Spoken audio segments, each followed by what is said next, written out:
Oh, Mr. Nones, inoferan mo si Nino Mula, the father, ng financial contribution sa charitable institution of his choice.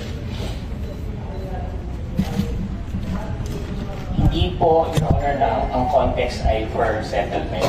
For settlement? Wala pong ganung, wala pong ganung context, Your Honor. Ano yung context na yun? Nandun po kami nag-meeting po kami sa tulong po ni Miss Annette Dawson. Nakakwentuhan lang po kung saan po siya. No, did you offer Mr. Mula, father, financial contribution in any charitable institution of his own choice? Did you? Yes or no? Your Honor, it wasn't po an offer. Did you? Yes or no? Your Honor, because it was in the context po of the Yes or no? Did you offer? Your Honor, kasi I did not... Yes or no? Your Honor, material po kasi yung context, Your Honor. Did you offer? Yes or no? It wasn't po in the context of settlement, Your Honor. Alam mo, May we allow them to finish? no, you don't talk. You just give advice to your client. Did you offer? Yes or no? Not po in the context of settlement, Your Honor. Mr. Chair, I move to cite this person in contempt.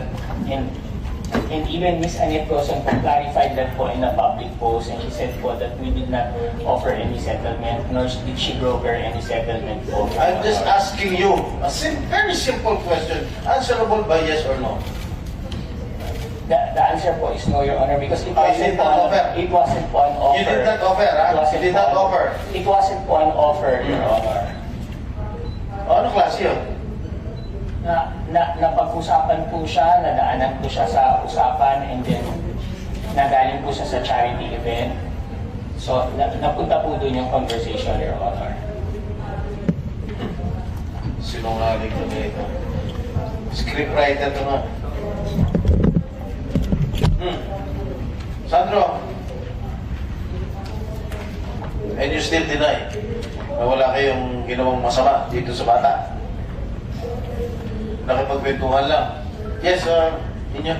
Yes, Your Honor. I'd just like to, because the last hearing, the second hearing po, we were all under oath, and they said that they never offered any donation.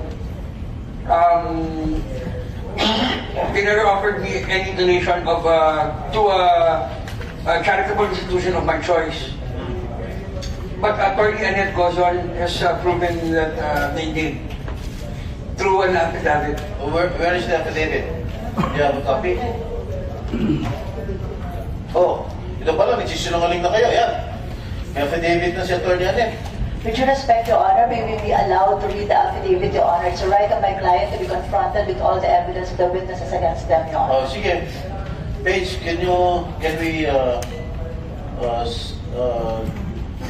the affidavit of Atty. Annette? Your Honor, the affidavit is being reproduced right now, Your Honor.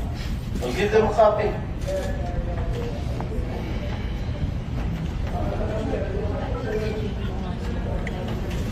Suspend lang muna po natin yung session. Pwede muna po kayong kumain. Andiyan po, suspend lang muna po habang inaantay natin.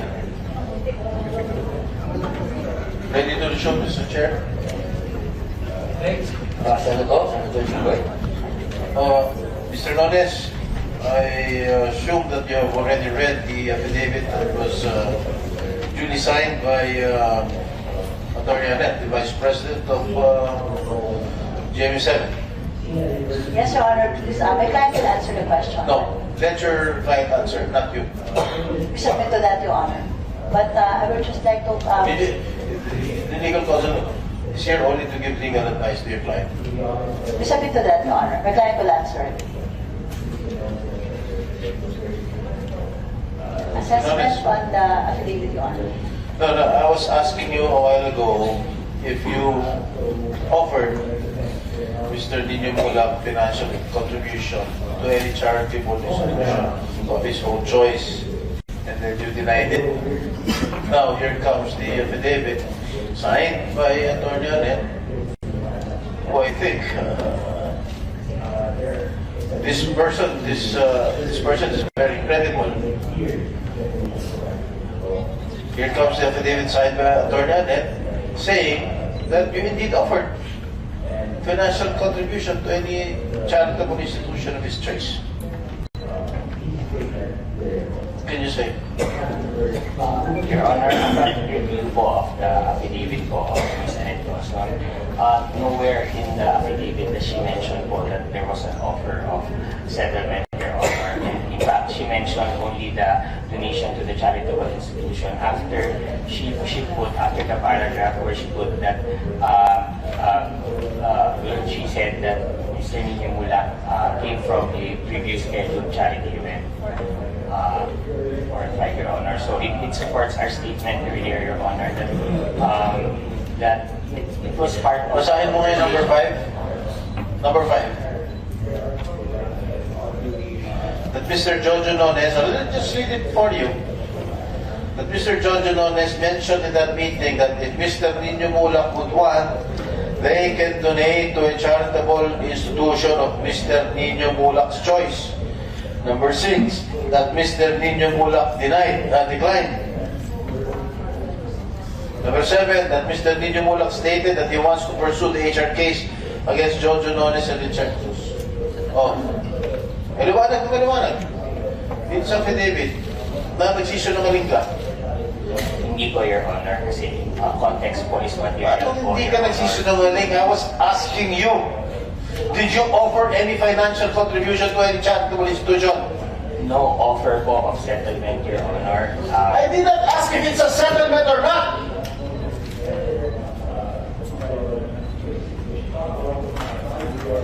The only question I'm asking you is that if you offered financial contribution. I did not say it's a settlement. You're putting words into my mouth. Mr. Chair, I move that he decided in contempt.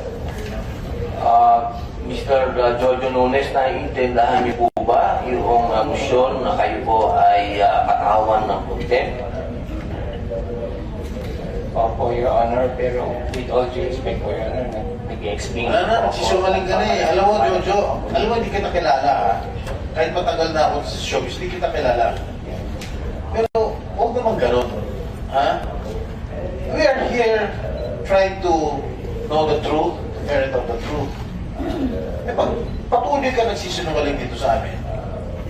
Talagang, isaside ka namin in contempt. Maliwanag na din sa affidavit. Maliwanag na sinabi ni Sandro. May drugs pa involved. May sexual harassment na involved. Hindi lang ang sexual harassment eh. Assault eh.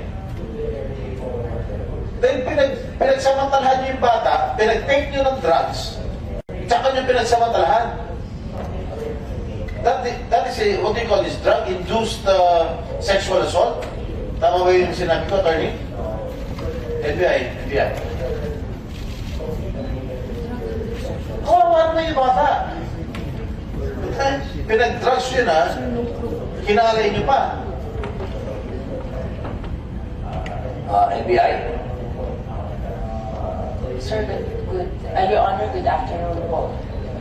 There was an allegation po na nag-sniff po siya ng drugs before the alleged na pang-aabuso po. See? Continue denying. Continue denying it.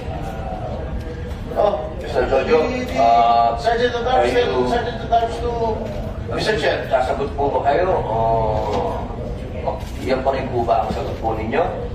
Yes po, Your Honor. Sumasagot po kami. These are allegations po. Opo. Mismo po si Attorney Tonales po, sinabi niya po, allegations na po. Allegations. We deny po the allegations. Po, there is a motion to cite Mr. Jojo Nones in contempt. Without any objection, the motion is approved. So ordered. Meron pong motion para patawan si Jojo Nones ng contempt. Dahil wala pong nag-object, pinapalagan po ito at pinag-uutos. Sergeant at Arms. Bring him to the detention cell.